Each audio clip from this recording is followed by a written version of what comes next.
Howdy, Ando here from Happy Life Martial Arts. You know those martial arts moves that make everybody laugh on the internet? The ones where people say, that would never work in a real fight? Well, of course, you can hear those same comments in actual martial arts schools. One time, I was at a knife defense seminar. The instructor started off by saying, hey, this isn't the movies. You can't go around kicking knives out of people's hands. Then we started some free sparring defense drills.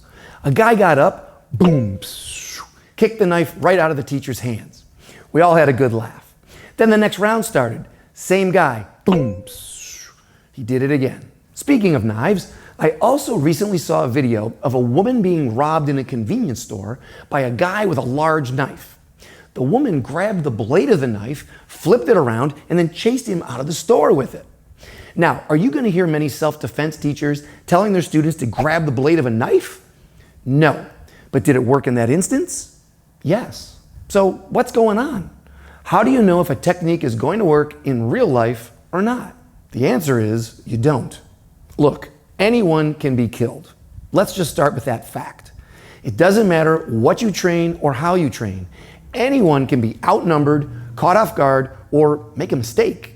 There are simply no guarantees when it comes to self-defense. So you may be asking, then what's the point of all this martial arts training?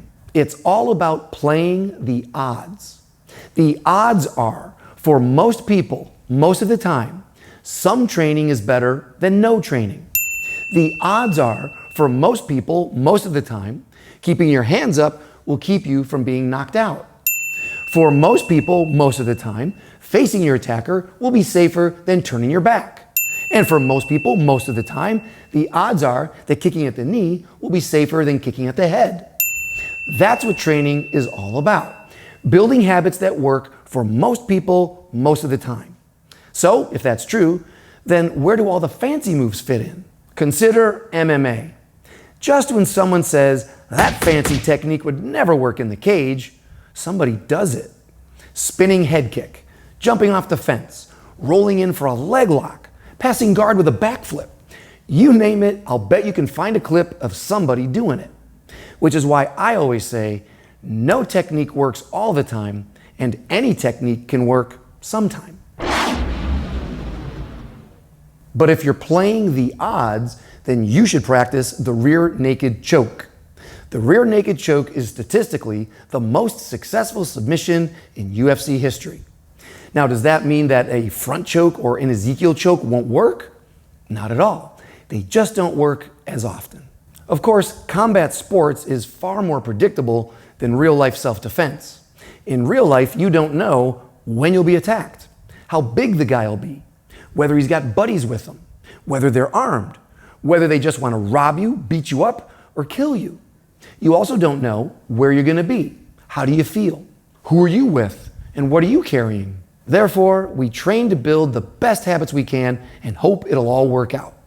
And the best habits are the ones that work for most people most of the time. So when it comes to judging moves, I'll say it again. No technique works all the time, and any technique might work sometime. Hold on.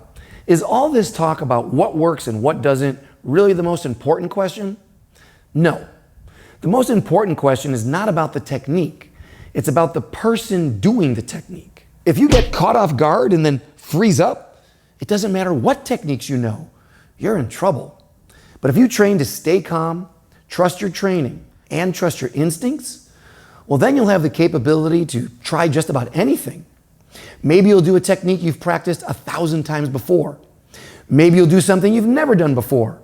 Maybe a combination of both. Who knows? Life is crazy. Of course, we're talking about two separate skills here. One, your ability to execute a trained technique. And two, your ability to improvise. You need to be practicing both. And while you do, remember this. You are the art. Your mind, your body, your choices. So practice fighting with your favorite techniques and practice fighting without your favorite techniques. Along the way, listen to advice. But don't let the limitations of others stop you from developing what feels right for you.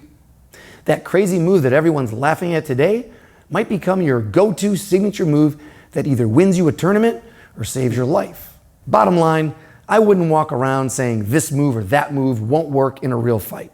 Because the truth is, we're all just playing the odds. No two people are exactly the same, and no two situations are exactly the same. That's what makes life so much fun and so terrifying. Until next time, embrace the chaos, my friend, and keep fighting for a happy life.